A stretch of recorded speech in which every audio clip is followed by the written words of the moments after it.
Assalamualaikum warahmatullahi wabarakatuh. Bertemu lagi bersama saya Justinus Yuli Wibowo dalam pembelajaran Bahasa Indonesia untuk kelas 12. Kali ini kita akan belajar tentang bab 3, yaitu memahami isu terkini lewat editorial, yaitu pada bagian B, menyeleksi ragam informasi sebagai bahan teks editorial. Baiklah, di sini saya belajar, kalian belajar, kita belajar bareng.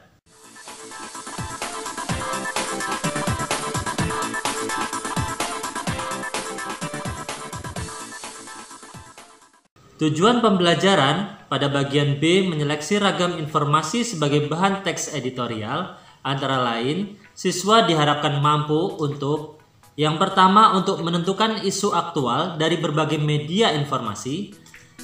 Yang kedua adalah menyampaikan pendapat terhadap isu aktual dilengkapi dengan argumen pendukung. Jadi di sini kalian dapat menentukan isu aktual yang pantas untuk jadikan editorial, dan yang kedua kalian dapat menyampaikan pendapat dengan dilengkapi argumen pendukung. Baiklah, kita lanjutkan. Kita bahas dulu yang pertama, yaitu menentukan isu aktual dari berbagai media informasi. Kita sudah tahu bahwa teks editorial itu harus membahas permasalahan yang aktual, fenomenal, dan kontroversial. Aktual itu adalah baru saja terjadi. Fenomenal, kejadiannya sangat luar biasa, dibahas oleh berbagai pihak. Kontroversi itu mengakibatkan menimbulkan pro dan kontra, sehingga ada yang mendukung, ada yang menolak. Contoh, sebuah peristiwa yang layak untuk dijadikan sebuah editorial. Pada tanggal 5 Oktober 2020, kita tahu setelah disahkan Undang-Undang Cipta Kerja oleh DPR RI.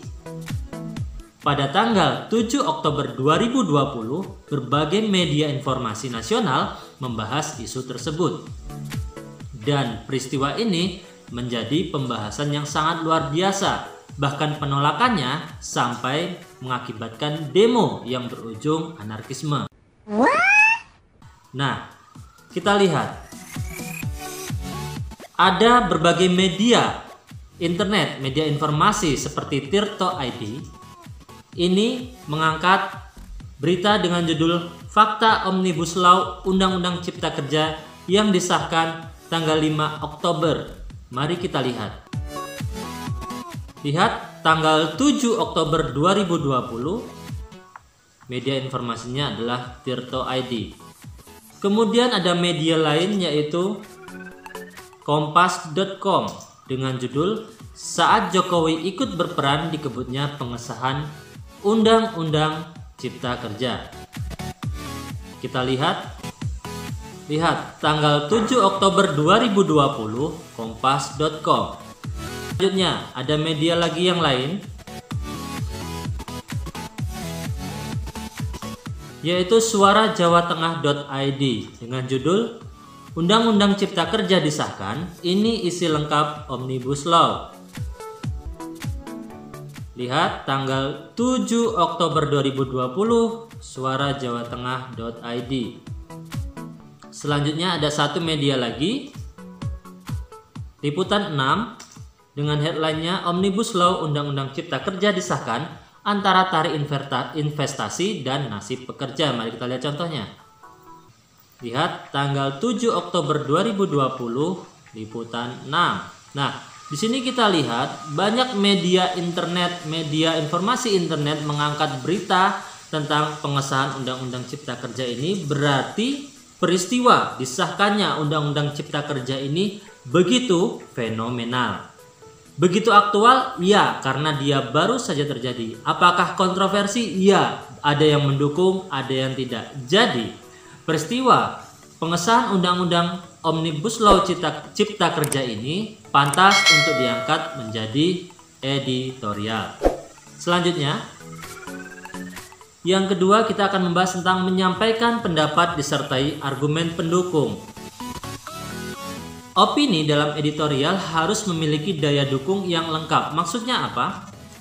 Opini harus didukung dengan fakta yang diambil dari peristiwa atau wawancara atau data dari berbagai sumber. Jadi opini tidak boleh tanpa ada fakta. Opini dapat disampaikan berdasarkan bermacam sudut pandang. Antara lain bisa dari sudut pandang ekonomi, sudut pandang sosial, sudut pandang psikologi, dan sudut pandang politik. Bentuk opini dalam editorial antara lain bisa memberikan kritik, penilaian, harapan, prediksi, dan saran. Misalnya tentang peristiwa pengesahan Undang-Undang Cipta Kerja ini, kalau kritik bisa seperti ini. DPR seharusnya menunda karena ini masa pandemi. Masyarakat sedang susah atau masyarakat belum memahami isinya atau masyarakat belum disosialisasikan tentang undang-undang ini. Atau opini dalam bentuk penilaian, misalnya nilainya bagus. Pengesahan Undang-Undang Cipta Kerja ini adalah langkah yang sangat baik yang mampu mengubah mental masyarakat kita dari mental buruh menjadi mental pengusaha. Atau opini dalam bentuk harapan, misalnya kayak gini. Semoga dengan disahkannya Undang-Undang Cipta Kerja ini, maka ke depan Indonesia akan menjadi negara yang mudah dalam perizinan usaha. Atau dalam opini dalam bentuk prediksi. Kami akan menebak bahwa dalam 5 tahun ke depan pendapatan per kapita kita akan meningkat karena disahkannya Undang-Undang Cipta Kerja ini. Itu prediksi. Atau dalam bentuk saran. Sebaiknya Undang-Undang Cipta Kerja ini disosialisasikan dulu sebelum disahkan. Nah, itu tadi adalah bentuk-bentuk opini dalam bentuk kritik, penilaian, harapan, prediksi, dan saran. Mari kita lanjutkan. Contoh pendapat dalam editorial mengenai pengesahan Undang-Undang Cipta Kerja. Kembali kita ambil dari Liputan 6, headline Omnibus Law Undang-Undang Cipta Kerja disahkan antara tarik investasi dan nasib pekerja. Pendapat pertama, mari kita lihat. Saya bacakan dulu. Berbagai manfaat tersebut tertuang dalam 15 bab dan 186 pasal dalam RUU Cipta Kerja. Beberapa di antaranya adalah dukungan kepada UMKM, koperasi, sertifikasi halal, perkebunan di kawasan hutan, dan lainnya. Di samping itu, lewat RUU Cipta Kerja dilakukan peningkatan perlindungan kepada pekerja seperti tentang BPJS Ketenagakerjaan, kemudian soal jam kerja.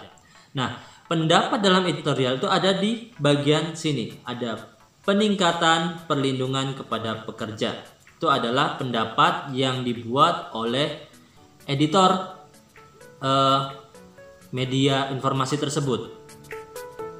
Tapi pendapat ini karena ada fakta di sini, ada argumen di sini, yaitu 15 bab dan 186 pasal dalam RUU Cipta Kerja. Beberapa di antaranya adalah dukungan kepada UMKM, koperasi, sertifikasi halal, perkebunan di kawasan hutan, dan lainnya. Maka dengan argumentasi ini mampulah editor beropini seperti ini. Maka tidak boleh kita beropini seperti ini tanpa ada fakta seperti ini. Oke, seperti itu. Kita lanjutkan ke pendapat yang kedua. Pendapat yang kedua, saya bacakan dulu.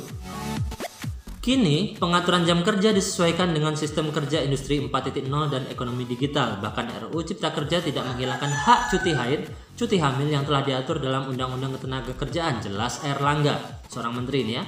Sedangkan para pelaku usaha akan mendapatkan manfaat seperti kemudahan dan kepastian dalam mendapatkan perizinan berusaha dengan penerapan perizinan berbasis resiko dan penerapan standar. Nah, pendapatnya ada di sini.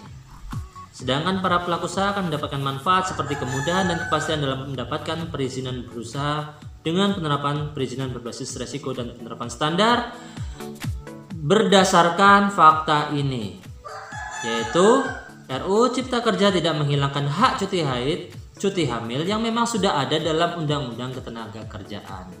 Fakta ini dijelaskan oleh Menteri Erlangga.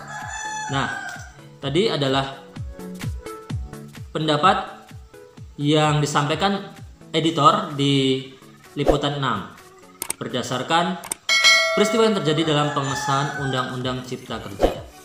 Baiklah, terima kasih. Sampai jumpa dalam bagian C, yaitu menganalisis struktur dan kebahasan teks editorial. Saya Justinus Yulibowo mengucapkan terima kasih dan jangan lupa subscribe, bunyikan lonceng notifikasinya dan beri like sebanyak-banyaknya supaya channel ini terus memberikan manfaat bagi kalian. Wassalamualaikum warahmatullahi wabarakatuh.